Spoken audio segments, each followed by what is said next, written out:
Thank you all very much for taking up this invitation, and it's being hosted by the Hope in the Future Families Working Party, and throughout the evening you'll be introduced to each of those.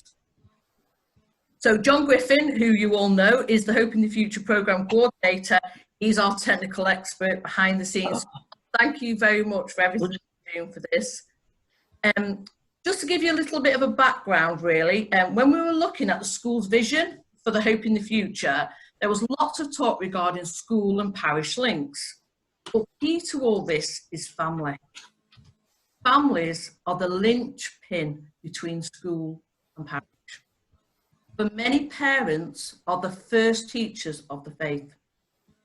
So at the Bishop's request, the Families Working Party was formed to look at how our parishes, schools and families can work together in partnership to develop a shared faith journey for our young people. But how are families supported in the faith? Tonight, we would like to introduce you to the programme Family is Sacred, which helps to support and enrich marriage and family life. It supports families in their mission of being the salt, light and leaven of the world, thereby helping families live out the Catholic vision of marriage and family life. We'll talk about family, what we mean by family shortly. Just for the evening, we'll just give you some practical information. The session will be recorded for the purposes of those who are unable to attend. It will be available on the Diocesan YouTube channel via the private link. Please ensure while you are in the main room that your microphone is muted. If you prefer, you can turn off your camera. The presentations which we'll go through later on, this will be emailed to you at a later date.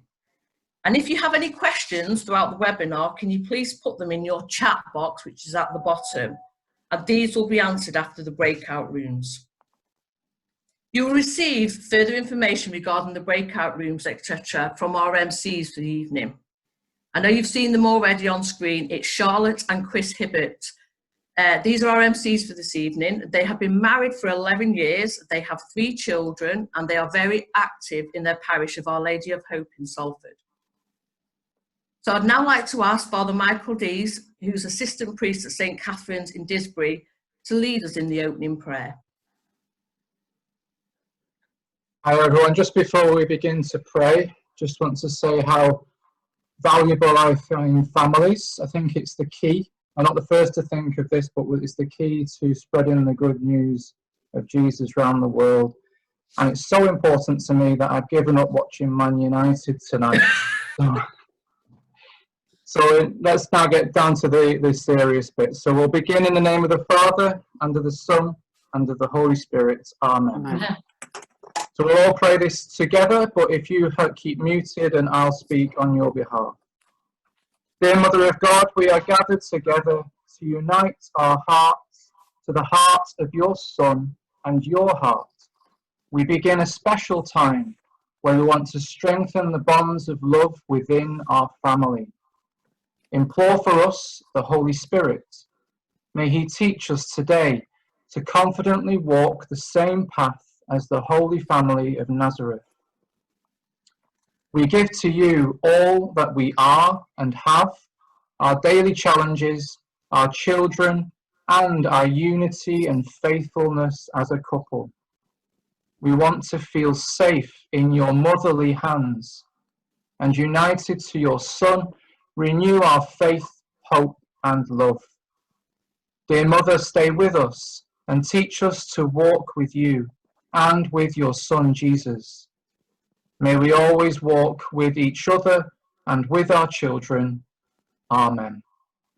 Amen.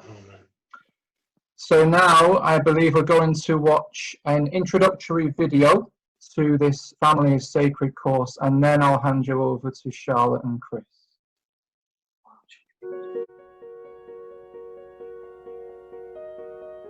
As a product of the world of distractions in which we live, our ability to think deeply about our families in a Christian way is often diminished.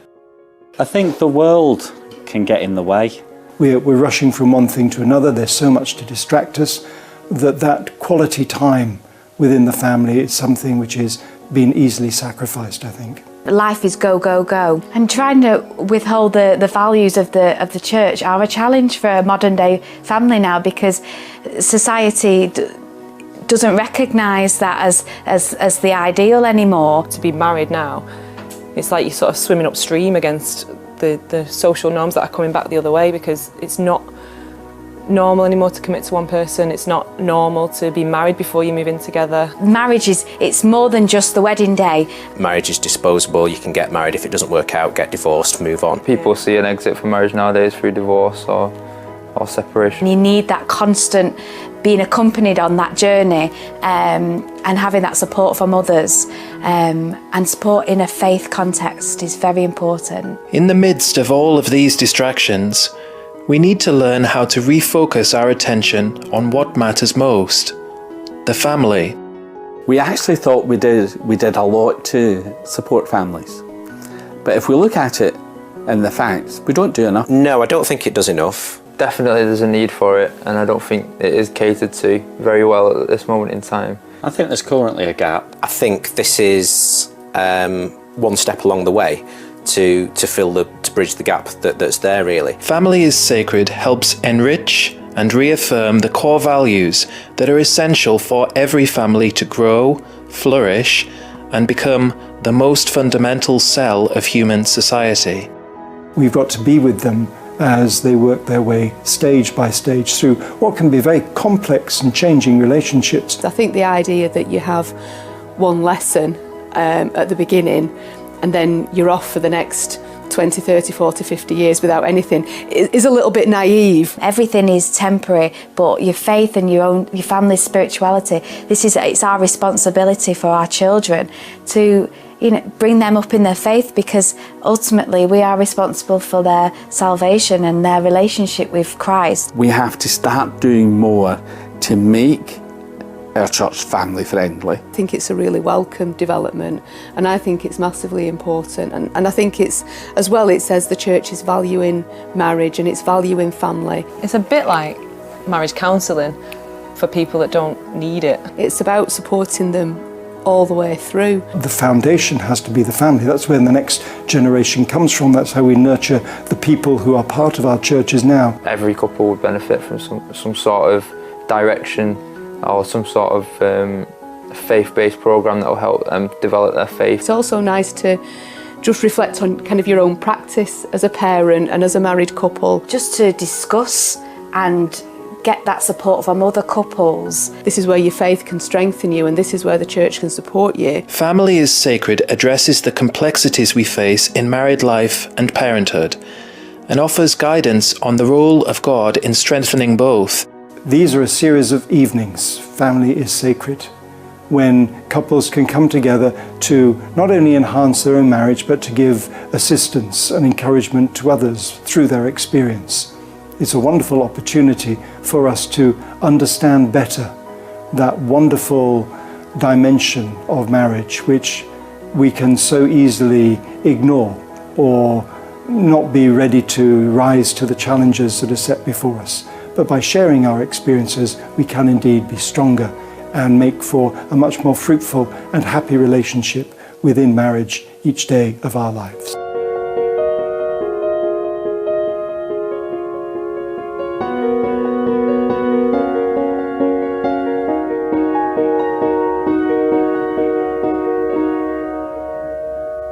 Good evening, everybody. It's absolute pleasure to be with you tonight and to talk about the Family is Sacred programme.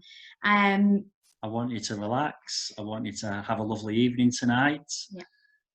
And we've got a fabulous panel of speakers that are going to talk you through a little bit about what the Family is Sacred programme is, and kind of give us a little bit of a taster of what the programme is about, and why we really believe in it. We're very passionate about this programme, and this has been an answer to our prayers, a real opportunity to bring people together. I'm so excited, and I hope you are too. So, introducing the panel tonight, we have Marianne and Matthew. who are actually our brother and sister-in-law, well, your sister. They are married with 2 children. They have completed a 2-year course, the Holy Family Project. They have written a chapter on marriage in the book Miracles Are Us in the UK, and Miracles of Grace, which is an international book. And they have, they facilitate the marriage prep course at the Schoenstatt. At the Schoenstatt.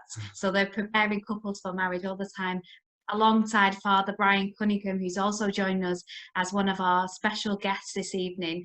So I think it's fair to say that Father Brian doesn't really need my introduction. When, you know, you think about a priest that has such a strong ministry to support families and couples, you can't help but think of Father Brian. It's definitely his charism. He definitely has a gift working with families. He's a priest, like we said, of the Schoenstatt community, and he's based in Kearsley.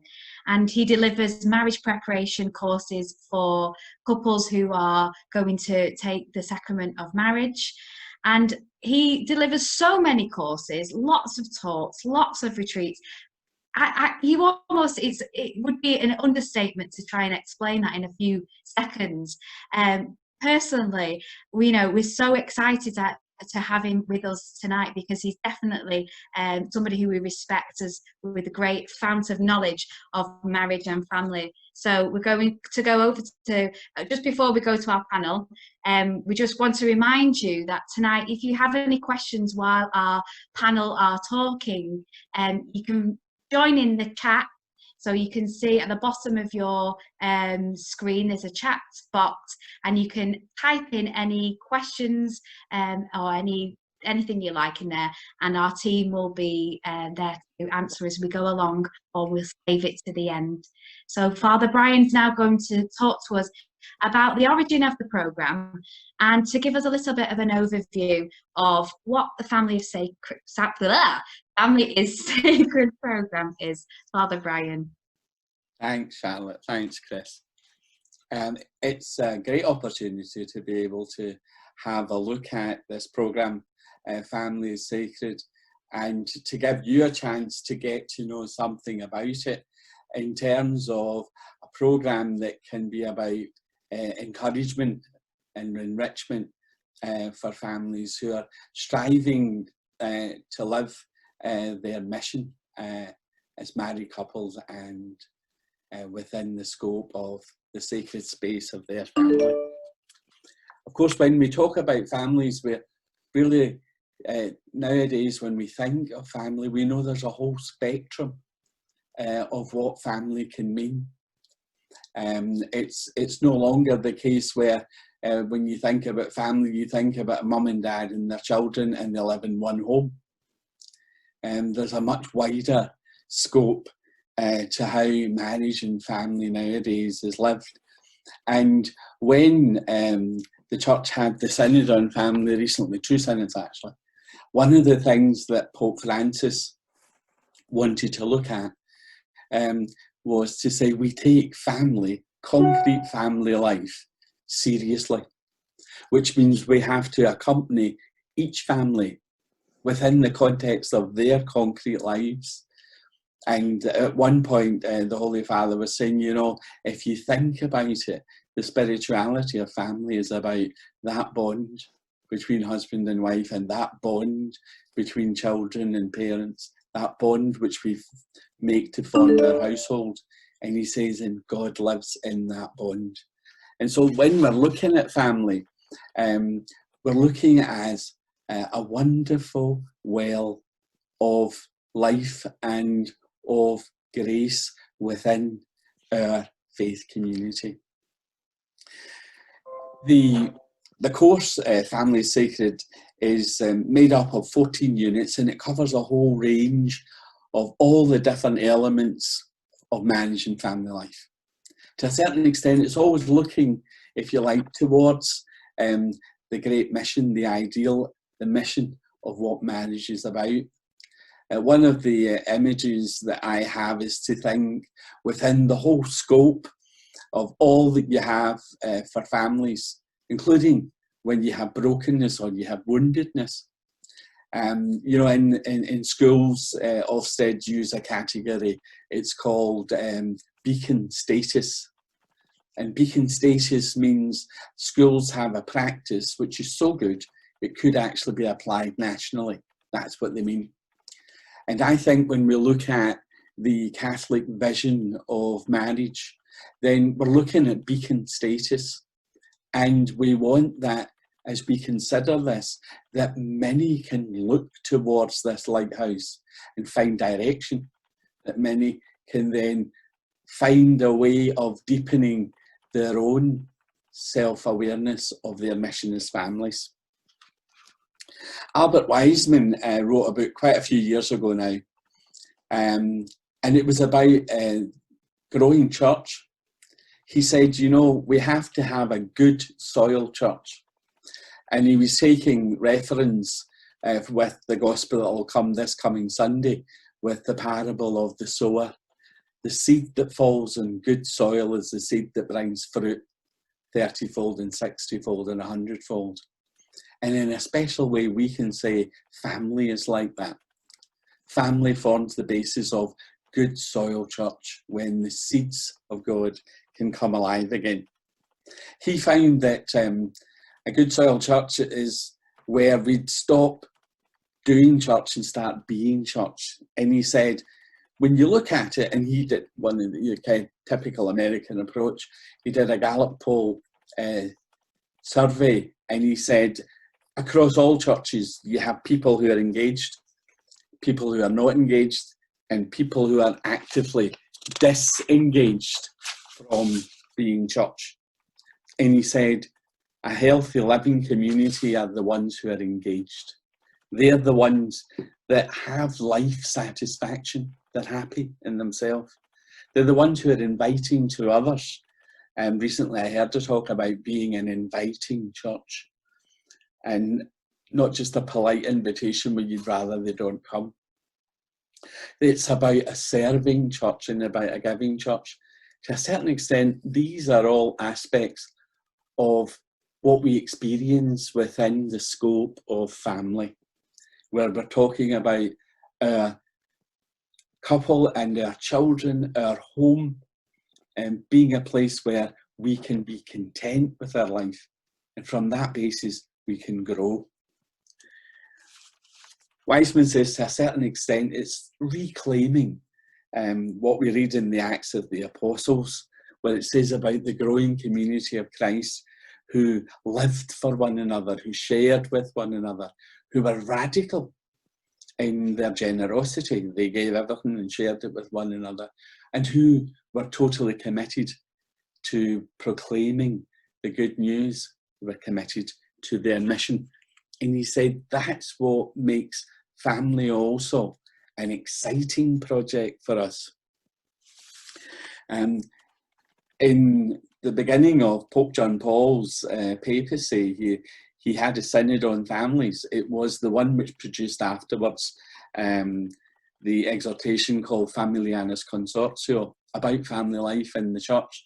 And actually the course of Family is Sacred is based very much on the contents of Familiaris Consortio. There were 4 elements which came out of that synod that St. John Paul told us about. Family is about forming a community of persons. Family is always a person orientated.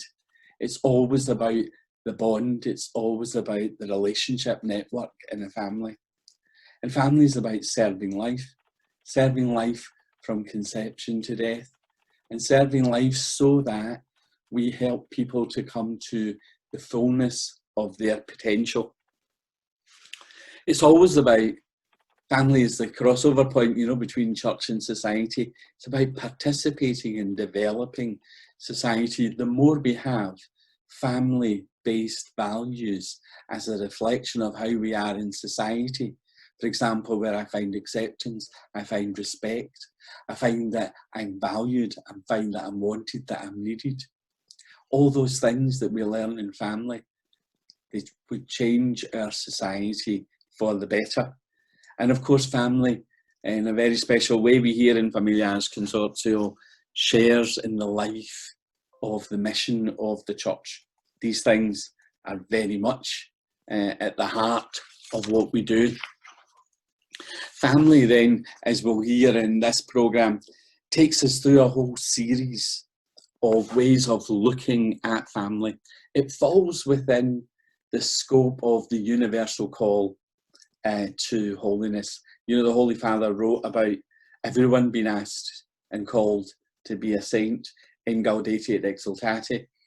And there he referred also to family way of life and family spirituality as a way in which we can grow in our own personal striving for holiness. And when we look at the elements that the Holy Father brings out in that text, he tells us holiness means being yourself, and there is no better place to be yourself than at home. And as you know, anyone here who has brothers and sisters will know, if anyone tries to feign or anyone tries to mock in the family, they are very quickly put to right. We can't hide ourselves in our family because they know us and we're entitled to be ourselves. And I suppose also a certain element, that feeling of belonging also means I can accept me for how I am.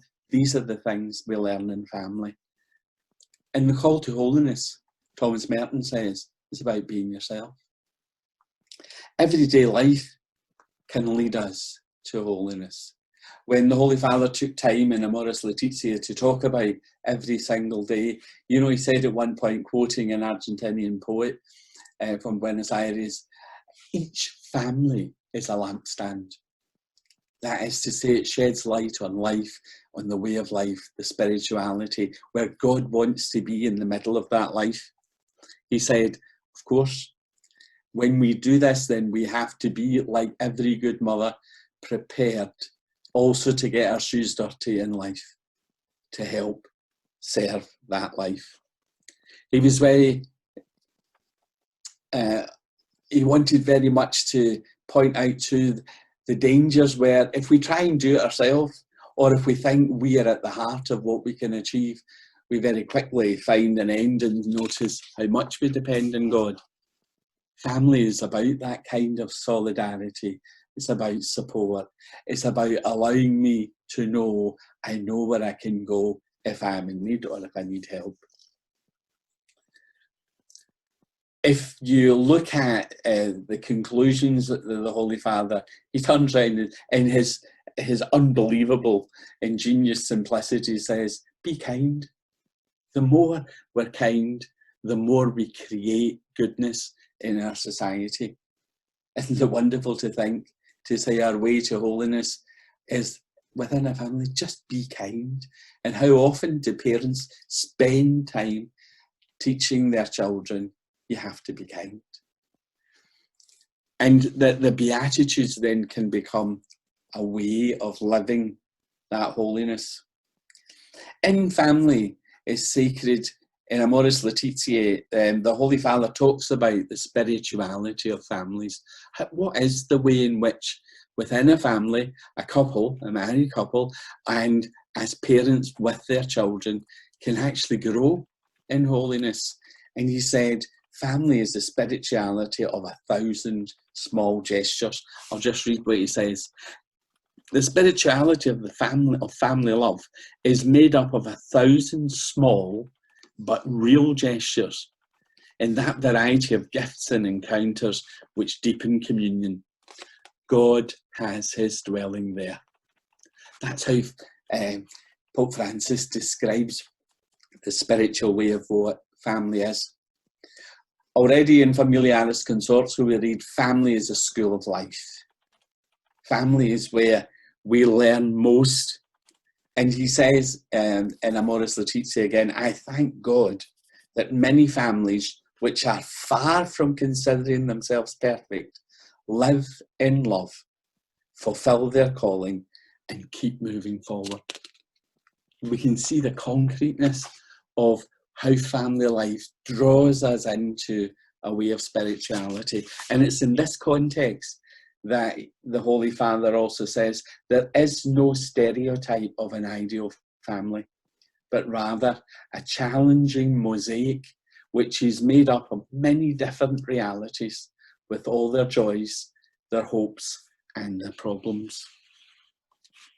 So there's a whole level that we can look at when we're looking at family as sacred, that family provides us with a concrete way of how we can strive for our universal call to holiness. I too am called to be a saint. Family, says the Holy Father, is the path along which the history of salvation progresses. I was kind of blown away with that when I read it in Amoris Laetitia. It's the path which God takes for salvation so that we progress through history. And he said the Church's teaching more and more is about family becoming a dynamic path to personal development and fulfillment. It's in that context that he says we should do more.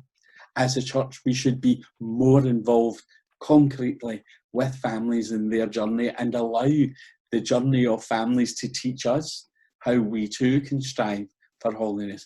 It's like back and forward. There was an interesting meditation I read, you know, when in the Second Vatican Council there was a document about sacred scripture and about the essential closeness of sacred scripture and its tradition and the authority of the church. And now Pope Francis says, but family is also a gospel. And family also tells us about how God is and who God is and how God wants to work. And of course, in St. John Paul's teaching, the theology of the body, he says it very clearly. One of the best reflections that we have of the mystery of God's love in the Trinity is family life. That's something for us. So family is a school of love.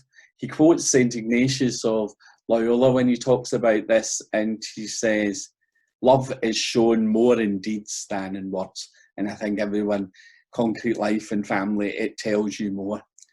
He says, when we use the word love, which is used so much in the world and has so many distortions, he said, I like to go back to the original Hebrew root of that word. He says to love in Hebrew, he says, is to do good. And that's a wonderful way to consider what love is and how love can work in our life. And therefore we are capable, through family life and the spirituality of family, of knowing more about how we can realise our calling to the universal call of holiness. Family, a school of evangelisation. Lorraine said it at the beginning. Family is the salt of the earth and the leaven for the world. Family is a way of preaching that good news, but in the concrete way that family do it. The Holy Father, Pope Francis, right at the beginning of Amoris Laetitia, talked about the values of the gospel of the family. And he said generosity, commitment, fidelity, and patience. And if you look at the characteristics of how we see our vision of Catholic marriage, we say it's a love which is free, it's total, it's faithful, and it's fruitful. We see how they correspond. Family is a spiritual way. And the spirituality of the family is also a way how we can live our life in the call to holiness. Towards the end of Amoris Laetitia, Pope Francis points out the whole aspect of accompaniment and includes in that discernment and integrating weakness. Accompaniment is the job that families do. You know, Pope Francis said as well, one of the times, we have to walk with our children, we have to walk with those whom we love, even when they are walking away. How often do we hear from parents or grandparents about children that have made choices that they prefer they wouldn't have made? And Pope Francis says we walk with them, even if they are walking away. And that then becomes why he describes one of the texts we use in our marriage prep, the two houses one built on sand, one built on rock, and he said, you know, this gospel tells you all about family.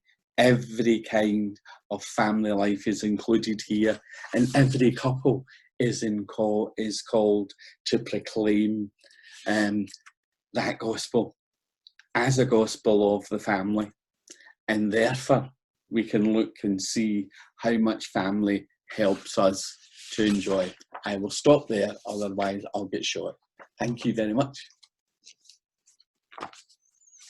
And now I think I have to hand over to Matthew and Marianne. They're going to do one of the units from the programme Family is Sacred, and give us a kind of taster for how it would work concretely when we do it in the parishes or when we do it ourselves later on.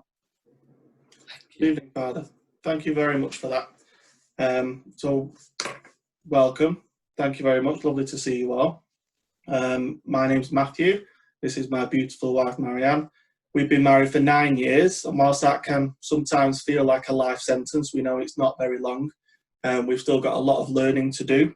And looking around the room today, a quick glance, there's a lot of experience in the room and a lot of grey hairs, which make me think that you've all got a lot of children between you, because I know that's what happens with our children anyway. So we aren't coming to you as experts and delivering this. We are helping to deliver a programme which has been designed by some very great, very important, very knowledgeable people.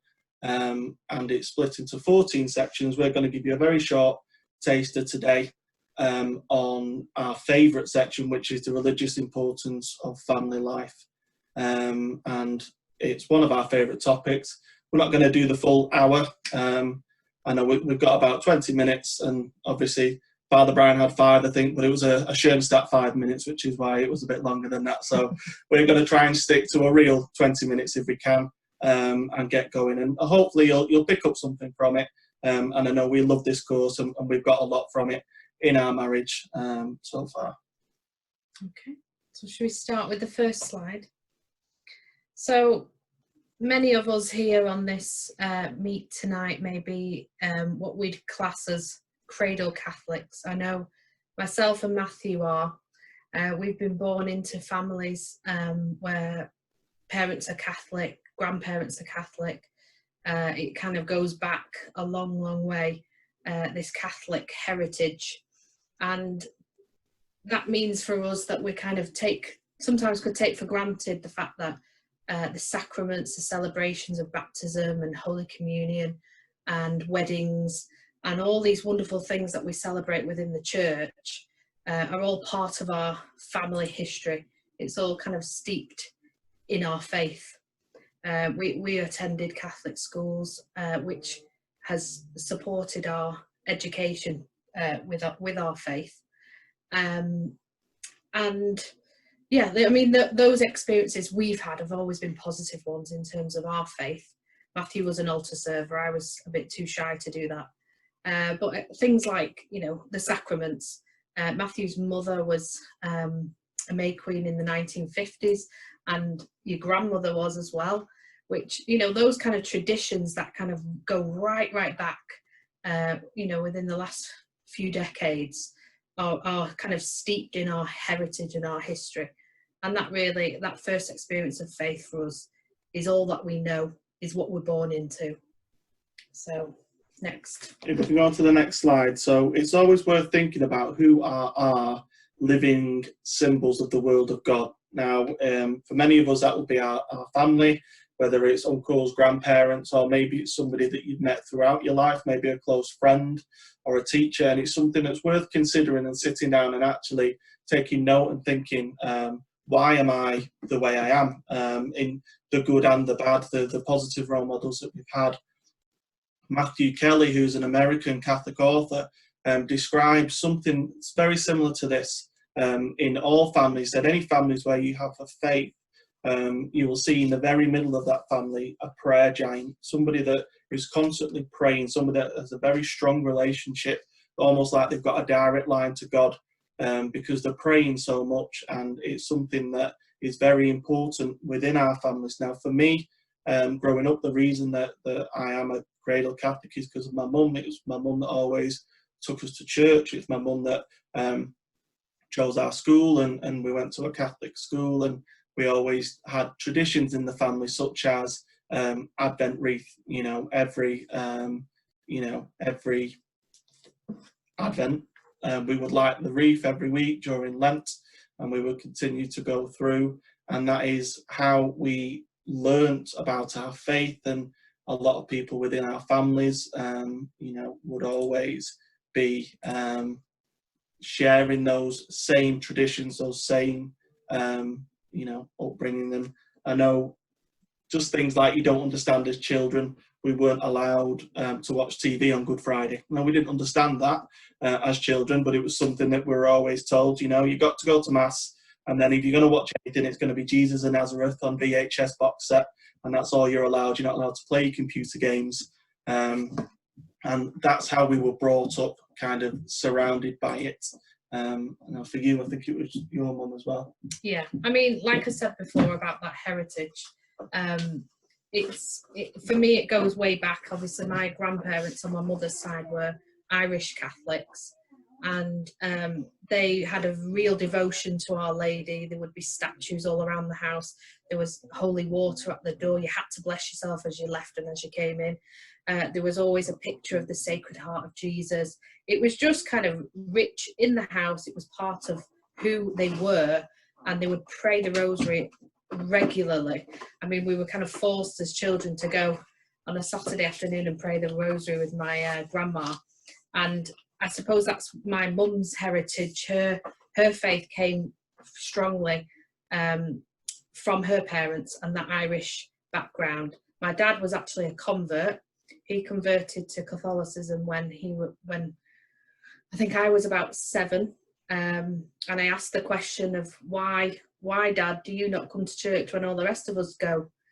And I think from that question, he kind of started to just come along. And my mum always says that she knew that he would convert and become a Catholic one day, but she never kind of forced it or put any pressure on him to do that. But in terms of my faith, I would probably say my mum is the biggest inspiration for me. She has a very, very strong faith. It's unwavering, I would say. It's got her through very difficult times. My dad very suddenly passed away 13 years ago, and she was left a widow quite young. And she would say that, handing over my dad to God and giving him back to God was the best thing for her and her faith. And she always kind of said to us that the greatest gift that you can give to your children is the gift of the faith, because she knew that if we had that we could get through anything. Okay, should we go on to the next Yes, so the next slide, and now what we're talking about is this idea of faith in the family and our spirituality in the family is nothing new. Jesus himself talks about how we experience love in the family, and it opens our hearts to receive faith. If you listen to the language that's used in the Bible, Jesus often spoke about the bride and the bridegroom, the importance of that family unit and the relationships within the family. Uses lots of language, around mother and father, son, daughter, brother, sister. And basically what he's saying, that if we have our family on earth, our earthly family, if we learn how to build and nurture those relationships, it helps us to express our love, and that can be mirrored in our relationships with God and in Jesus and the Holy Spirit. And it also helps us to understand the Holy Family. Until you've sat there and held your own baby, you can't maybe quite understand what Mary felt like, and looking at the relationships you had with, you get step parents these days, and there's lots of talks of, well, that's a broken family, but it's not, your biological father. But just look at St. Joseph, he's the greatest stepdad that ever lived. He's a wonderful example to us of what you can be. And these relationships that we have help us to understand and deepen our faith. Jesus' ministry himself is basically him coming and saying, this is what my dad can do. It's like the proudest son ever. He's basically saying, it my dad meant, and look at all these things that he can give you. He can give you mercy. He is a God of love. He is a God of forgiveness.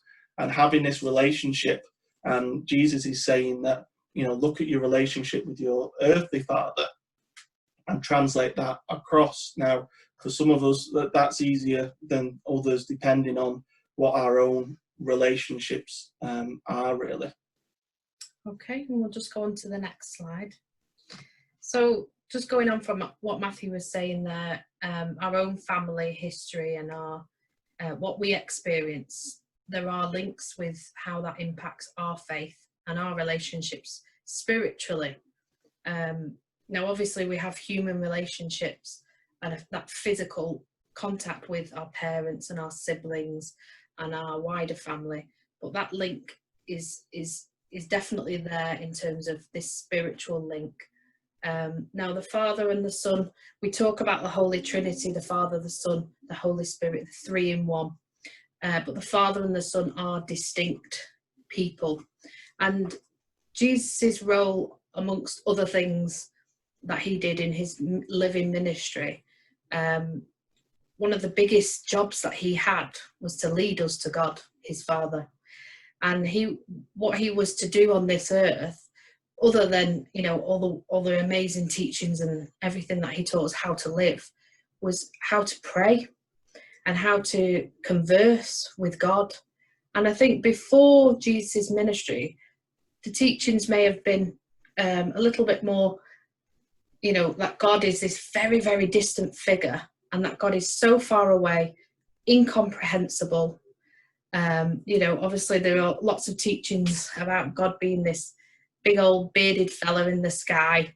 And I think even we could go so far as to say our parents' generation would look at God as this very distant figure and somebody to be very fearful of. And I think what Jesus, his role was to do, was to teach us about how loving God is. And people can relate more to God from your own experience of family life. And I suppose really that's where, if you've had a difficult upbringing, and if those relationships within your own family with your parents have been difficult, then this may make it difficult for you to relate and form relationships with God the Father. We go on to the next slide. So the next slide. So these difficult relationships can be referred to as the father wound. So that is basically, if you've not had the most ideal relationship with your biological earthly father or mother, it can help us to, it can hinder us from experiencing that deep and loving relationship with God. But what we're here to say is that doesn't have to be the case. And this is now going into how you can heal that. If you've had those negative experiences yourself, what can you do so that that doesn't impact you and your relationship with God? So the next slide says that God can transform our lack of fatherly love into a hunger for the fatherly love that leads us closer to God. So if you are somebody that's had an absent father or an abusive father, and you've had that distance, and you're struggling to relate to God the Father, and you're struggling to tap into the blessings and the abundant graces and that love there, that doesn't necessarily mean that you need to replicate your earthly relationship with our Father in heaven. What God can actually do is use that hunger, use that desire, use that absence, and give you more further for wanting to develop that relationship. And the thing to remember is God is so much more perfect than any of us on earth, ourselves and our fathers. So what we can always guarantee is that the God of mercy, the God of love and the God of forgiveness will always answer our call. He'll never force himself upon us. We always have to ask and we always have to invite him in. But he's always there when we ask. He's not going to let us down. He's not going to forget to show up to a meeting or drinks that you've arranged. He is perfect. The second point, and the next slide, is that God, to heal the father wound, he can give us someone who can be a father figure to us. That doesn't necessarily need to be someone in the family. It could be a grandfather or an uncle. It could be a friend or a teacher. We were talking before about these people we meet in our life on our way. Now, for me, my father wasn't physically absent. He was there, he was present. I spoke about my mum being my living example of faith. My dad just kind of went along with it. He was probably, in terms of absence, maybe more emotionally, maybe more spiritually absent. And that's why maybe there was something that I didn't even realise at an age where I couldn't actually put it into words. God had already introduced other people into my life. Now, for me, as a young child in our church, our parish priest passed away, and the Schoenstatt fathers moved in to Mount Carmel in Blakely. And that was, we got to meet wonderful priests such as Father Brian, who's here with us tonight, Father Andrew Pastor, parish priest over in Overholt, and Father Duncan, who got recalled back to his homeland up in Scotland because there's a shortage of good priests up there. So they took him back from us and sent him home. But these were wonderful, wonderful men. And Father Andrew, from being a mentor as an altar server, going through to running a young adults group, and then inviting me to World Youth Day with the Pope in Cologne in 2005. He rang up and he said, do you want to come? And I said, yes, but I haven't got the money, and you know, I didn't really want to. It sounded a bit, you know, happy clappy like a pilgrimage, and at that age, you know, I was maybe not thinking that was the best holiday in the world. And he said, but he took all my excuses and he counted them, so I didn't have a choice. And in the end, he said, listen, you don't have to pay up front. You can pay me back whenever you've got it. Now, I always thought that was him showing his fatherly love to me. It might have just been that he had a deal with a travel agent and he was short on numbers, I don't know. But that holiday is where I went and I met Marianne. She also went on that holiday, and my life took a change in direction from that point. And I feel that I've been blessed throughout these years. And it was the direct intervention of these men, these priests, that made up for maybe what my own father wasn't able to give me. And God will send them, you know, if you don't need to sit there thinking, I don't have that relationship with my mother, I don't have that relationship with my father, therefore I'm never going to be able to experience the love of God, because God will send other people as a replacement, and it's probably more than one person can ever do.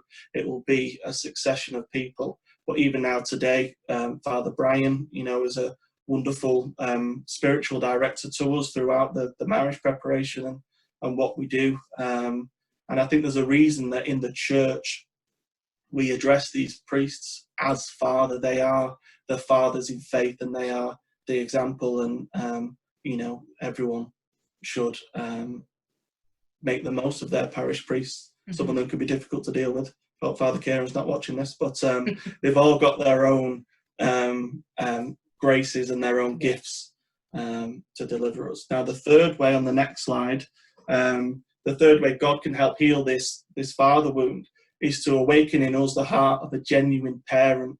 So if you are blessed with children like we are, sometimes you wouldn't say blessed, sometimes you wouldn't say anything negative about them, but there's definitely trying times. But you can experience the love that God has got for you, that Mary's got for you, that St. Joseph, when you've got your own child. And there's a passage in the Bible that says, if you as sinners, as evil men, you know how to take care of your children, just think how much more God in heaven wants to love you and look after you. If we as mere mortals, as sinners, can do this, then just think of what God can deliver for us. And that is another way of that healing going around. And I know my mum always said having children forced her to make a decision on her faith, because she said, what do I want to pass on to my children? So she was in her 20s and she sat there thinking, what do I believe?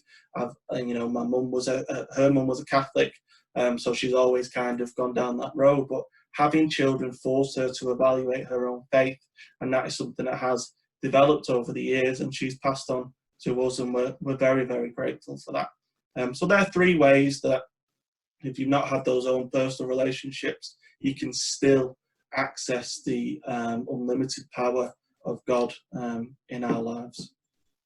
Okay, next slide. So a little bit of like what Father Brian was saying about the benefits of family life and what that gives us. You know, Matthew's talked a little bit about when that kind of doesn't go as it should. But the experience, I suppose, as a family, what we should be getting from a family is knowing that you are loved and accepted and valued. And when you get this from your parents, it teaches us at a young age. It gives us stability, and it's all in spite of our limitations. So our parents know everything that we can do and everything that we can't do, and everything that we struggle with. Although saying that, I have been shocked at actually how the things that I think my children can and can't do, they go and shock me and do whatever the opposite is to what I think their limitations are. So, but we're talking more about the unconditional love, that love of the family, that no matter what you do, no matter how you potentially let me down or make mistakes, that we are here, this unconditional love from a family, from parents, is there for your child. And you know that your child may be a little one knocking at the door like ours is right now, or it may be a grown-up adult, but to know that they are always loved and accepted is the main role really as a parent. And this acceptance that we receive within a family helps us to accept ourselves in a deeper way, in a much deeper way. And I think family is really the place where we learn so much. We learn how to interact. We learn how to squabble and how to make up. And we learn how to forgive. And really learning the gift of forgiveness. And I call it a gift because it is. It's something that we're given, the grace that we're given to, and shown how to do that. And within a family, I remember when we did the Holy Family project, we talked about actually how important it was in some way to actually kind of argue in front of your children and then to make up, and to show the children that sometimes that is a part of life, that kind of falling out, that those disputes, and that actually things can be resolved and you can love again, and that forgiveness and healing can take place. And this is important. It is a gift.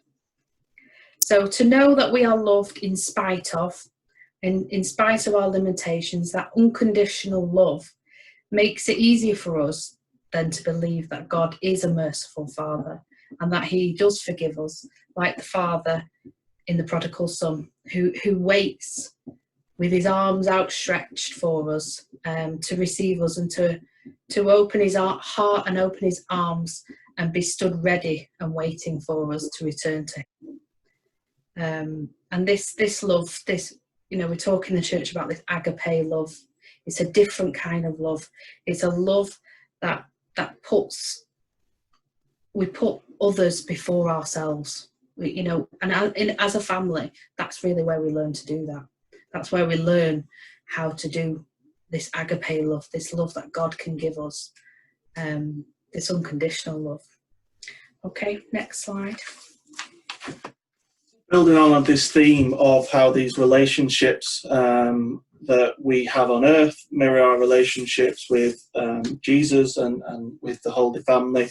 The other thing that we can take from this along a similar theme is that our brothers and sisters in our family remind us that church is the family of God. Our relationships with, even if you're an only child, you have your cousins, you have your wider family, you have the extended family.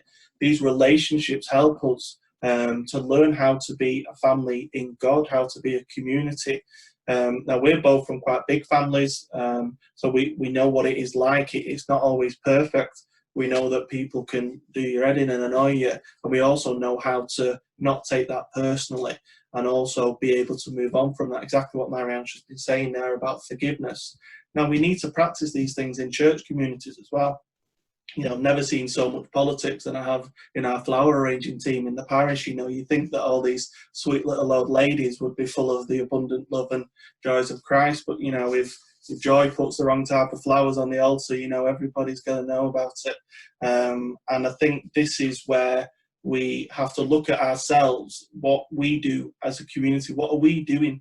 Because everybody here, we are the examples to others. We're those that have taken our evening away to start talking about our faith and our love. So how can we go and express that love out in the community? What can we do to be beacons as St. Catherine of Siena says, be who you are meant to be and you will set the world on fire. We all have our role individually. You know, what can we do to go out there and spread the word of God? And that doesn't mean it's always going to be easy. More often than not, it's actually quite difficult. You've got to work your way through relationships with people, and you've got to try and think about why we're here, what are we doing it for. Maybe bite our tongue if we don't like the flower arrangement, you know, maybe learn how to get on with people that wouldn't necessarily be our first choice, so we can build that community of God. And we actually sit there and we said we don't do that much in our parish necessarily, but there's other things that we do. We do marriage prep with Father Brian over in Kersley, and there's other things that we do as part of the community. You want to talk about the family mass? Yeah. So if you just go to the next slide. So this hunger for community and connection, like Matthew was saying, what we learn in our families, kind of we can draw from and take into our parish communities, and that faith that is we're born into or that we learn from home really kind of gives us, we can take all that knowledge and all that experience. And likewise, if, for example, you maybe haven't had a big family or you haven't had that faith experience within your family, then actually maybe if you were a convert or something like that, like my dad, that suddenly this big wider family, this community, is like a family. And you know, there is such a need for that, and there is this hunger for connection. And that's you know, obviously something the Schoenstatt movement is so fantastic about family life and this community life. So it's never been more relevant, really, this connection for community than now. You know, we've kind of lived these last few months through a pandemic, and everybody's kind of been locked away. Mass has been cancelled. We've had family weddings cancelled. We've had the sacramental program's been cancelled. Our niece was due to make her Holy Communion. All of these things are all put on hold and all postponed. But it's how we make the church then at home. And that's really never been more significant than now. How do we bring that faith from our families to our home? How do we bring the church outside in? And we're talking about going out, going inwards and going out. And there are things like the Schoenstatt movement. We do a taste and see family mass once a month. And this was designed to bring children. It was designed to be the noisy mass. So the mass where you can bring the little ones, and they all have a tambourine and an instrument each, and they all kind of bang and make lots of noise. And that's where they learn to be in God's house and to know that they're welcome and to know that they belong there, and that it's okay that they're just being children in God's house. They're not told to be quiet. They're not told to kind of sit down and whatever. They kind of move about a little bit within restriction, but you know, they're free to be children, but in the house of God. And there are other movements like the mother and toddler groups and things like that are so important at inviting children into the church. So building the faith community and how living through this pandemic has affected our faith and our families and church really leads us into now the questions that we're going to go into for the breakout room. So I think, are we introducing these? Or is it Charlotte and Chris? Yeah, I think Davey, Nancy, Charlotte and Chris. So if you want to make yourself known, and then you can start meeting people. You've listened for long enough, so let's hear what you guys have got to say. Okay, so thank you, Marianne and Matthew, and thank you, Father Brian. That was absolutely incredible. I mean, now is the time that we are really being the church in our home. The family is the church. We really are experiencing that full on 100%. And I thought what you said about the family being that safe space where you learn to make mistakes, you learn to have that communication with other people and know that you're going to be loved no matter what, know that you're going to be forgiven, and how that helps us with our relationship with God. I also loved what you said about the father wound. You know, obviously for me and for Chris, my father died. It wasn't that he was an absent father. He died. It wasn't his fault. you know, he didn't mean to die. So I had that lacking of him being there, that fatherly role. And similarly, Chris's mum died when he was 11, so he grew up without his mum. So both of us didn't have that. We don't have that. We don't have parents in marriages to show an example of married life, and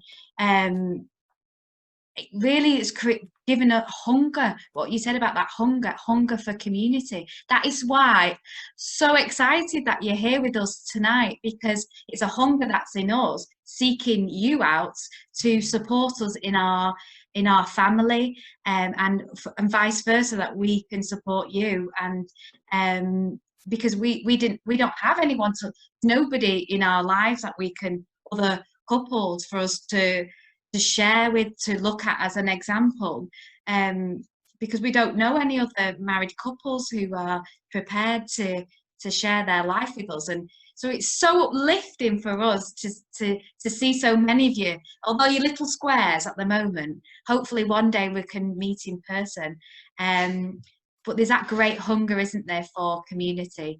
And Chris was just going to share some feedback on Father Brian's. Yeah, I just wanted to say again, wow, 2 great speeches or talks on a Thursday night. It's obviously the end of the week, but thank you, Marion and Matthew, for sharing, you know, some quite personal stories there. And Father Brian, what resonated with me was that point about the simple things in a family can lead to holiness, and it's all about being yourself and being at home. So thank you very much for sharing that. So thank you to our panel, but you haven't just come here to listen to us. We want to hear from you guys too, and we want to hear from what's going on in your life and what you're experiencing at the moment. So we've got a couple of questions, and we're going to end up going into breakout groups. Just before we go into our breakout groups, I'm going to introduce now Davy and Nancy, who I'm looking for their square. They are still here. They're waving. And they've been married 10 years, and they've got 2 beautiful children, and they're from the Sacred Heart parish in Gorton, and they're going to lead one of the breakout groups as well. So we've got some questions for you to reflect on. So Chris will just share that with you. So the questions we're going to look at tonight are: how has lockdown affected your marriage and family life? How has lockdown affected your faith and mental well-being? And finally, what practical ideas do you have to support family life, faith, and communication during this time? So by some miracle in technology, John is going to transport us all now to a group. If you can click join on your screen, you'll be taken to a breakout group. So I'll see you soon. This has been absolutely incredible. Will someone let us know when everyone's back? Our group's back. Your group's all back. I think it's everyone's back now. How incredible was that?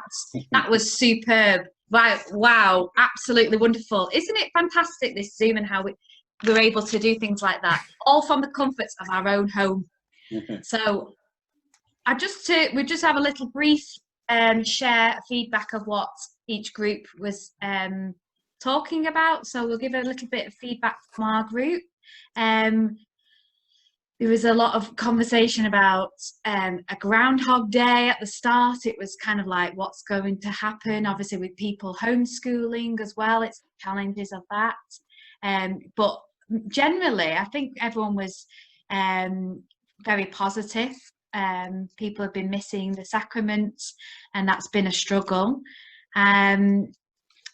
But also that the advances of technology, that we're able to location and travel and things like that aren't standing in the way of us being able to join in a lot of things that are online. So people in our group were going to going to church in Ireland, you know, and really engaging in a mass there. That was so exciting, you know, keeping the children interested and able to be on mute and to explain the mass while it's happening. And you wouldn't be able to do that, I suppose, at church, would you? So, you know, we're trying to see the silver lining, if you like. Marianne and Matthew, how was your group? It was brilliant, and there was some spooky God coincidences in there. I know I think it randomly picked. You can correct me if I'm wrong, John, but we had a group of people with close connections to St Michael and St Bernadette's in Prestwich. As soon as we mentioned it, everybody said they were connected. There was Chris, who lived round the corner from Olive and her husband, and then Susan, that's moving into the area. My sister-in-law lives in the parish, so we had a good chat about Father Stephen Parkinson and everything that's going on there. And what we were talking about was what Chris described was the precious time that she's having with her children who are of university age, and how this has forced them to be together, and how she's trying to do more than just a Sunday Mass and keep that going throughout the week. And I commented that because our children are a lot younger, they're not university age, they're 5 and 3, precious isn't one of the words I've used to describe being locked for 12 weeks. So we had a good chat. I think what else we picked up on, obviously, about the technology and getting online and on FaceTime and Zoom in family and whatever, and communication with groups going, like toddler groups and things like that. But also what was observed is this, you know, the online masses that the priests are providing us with, how that devotion of the clergy is quite prevalent. We can see just how much they are taking the time to, you know, to work out technology to give us the best kind of service from home. And, you know, it's hard work sitting there, you know, in your pajamas and your slippers and your coffee watching mass. We do our bit, but this style of mass is really kind of, you know, people have adapted to. And what was amazing, what I discovered is that, you know, people who I know who are maybe lapsed Catholics, suddenly they're watching mass online. And however the access to mass or whatever, however it's changed, they're suddenly, there's a hunger there. There's something. Yeah, absolutely. You know, and that mass going online somehow is bringing people together. And enable us to tour the country for our favourite mass. So there's a lot of competition between the masses. Been to Westminster, been to St Paul's, been to in Ireland, watched them all. Fantastic. And Fitzbury. And Haywood. And Kersley. Okay, we'll go to Davy and Nancy. How was your group, and what sort of feedback did you get from your breakout group? It was great, and we looked at both the positive and negative. On the negative aspect of it, people were lonely, and people that did experience death in families where they were restricted amount of people to have during funerals. But because of technology, they were able to stream the services online. And people, they've had a chance on a positive side where they've been grounded and they were able to check on families all over the world, be it having a family gathering in different houses. So that has been positive. And from our experience, we've had a chance whereby we both work in school. So we have like a busy life where everything is routine.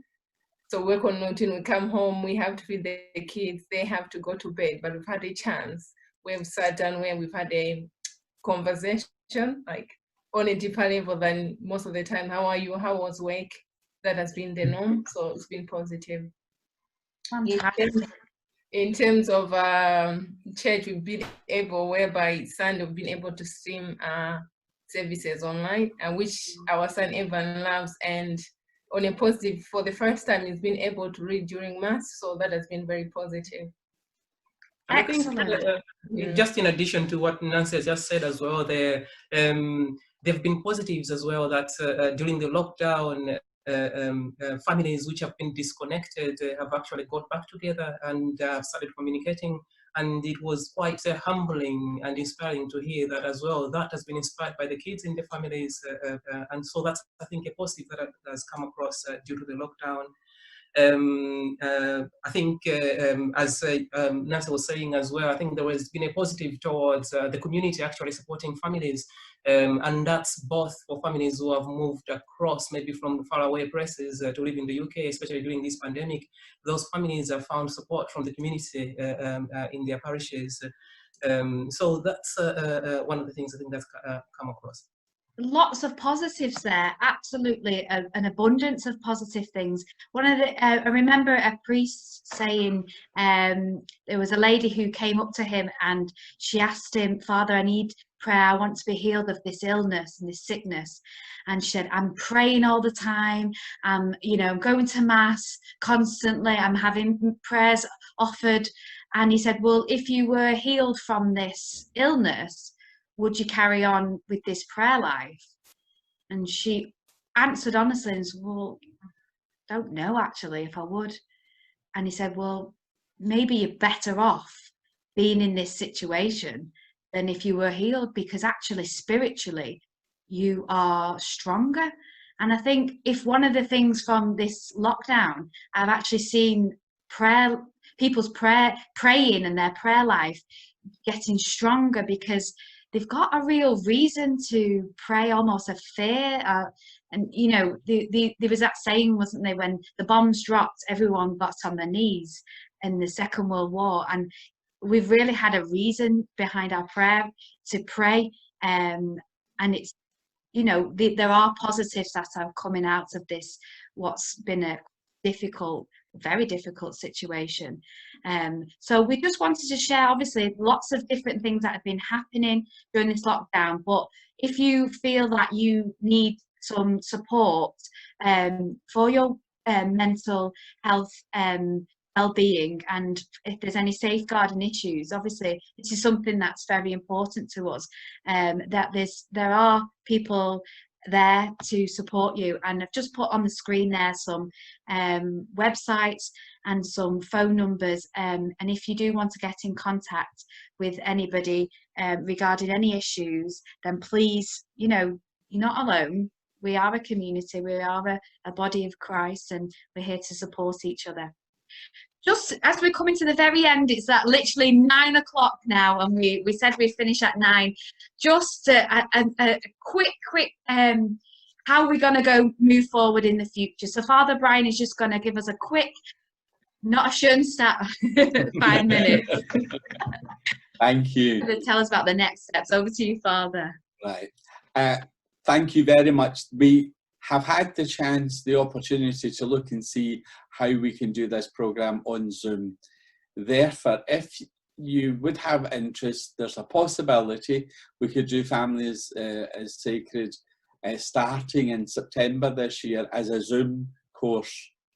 We're looking towards the spring of next year, 2021, to see if we can start parish-based groups, ordinary groups, to get enough couples together. And so we would look at ways of developing. Perhaps you could help with that, in finding families that would like to come together and do work with one another, enriching one another and giving support. And there's always a possibility for you to get involved. And we do have a series of materials available for the course, and if you would be interested in that, if you contact John Griffin, he'll let us know, and we'll make sure you get a copy sent out to you. Thank you. Amen. Thank you, Father Brian. So Father Michael Dees is just going to finish on the closing prayer.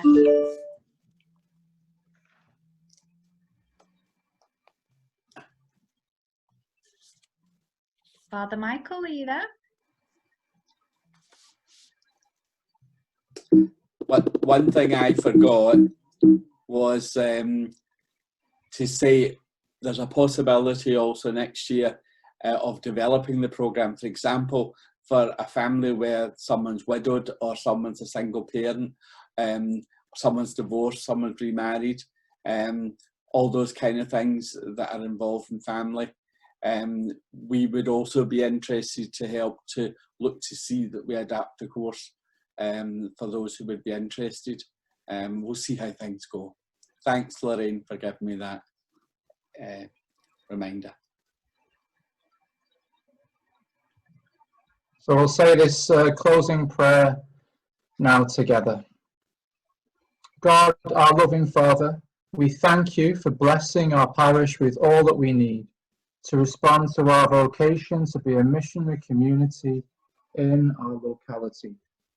We thank you for all our parish members who, in response to your call, give of themselves so freely to enrich our parish life in the ways of love and service. We ask you now to pour out afresh the gifts of your Spirit upon each one of us, that we may be inspired to serve you in new and creative ways as missionary disciples, bringing your light to the world. We ask your blessing upon us as we journey together in hope, through Christ our Lord. Amen. So just finish with a few thank yous. Obviously, we thank Father Brian and Matthew and Marianne for their wonderful, absolutely brilliant presentations. We'll thank Charlotte and Chris for their enthusiasm as the MCs and bringing everything together for us. And we thank Davey and Nancy too as well for being here and leading that group and being passionate about family life. And of course, the ones behind the scenes, Lorraine and John, Lorraine Leonard and John Griffin, we have to thank you too for bringing all this magic behind the wonderful technology as well. And as the prayer said, we are asked to take God's light to the world. So, first of all, I'll thank you all, of course. You're the most important people. You've come here, you've given your time to listen to us. And I'll give you a challenge. I'll leave you with a challenge. That challenge is to tell at least one other family about tonight and about this course.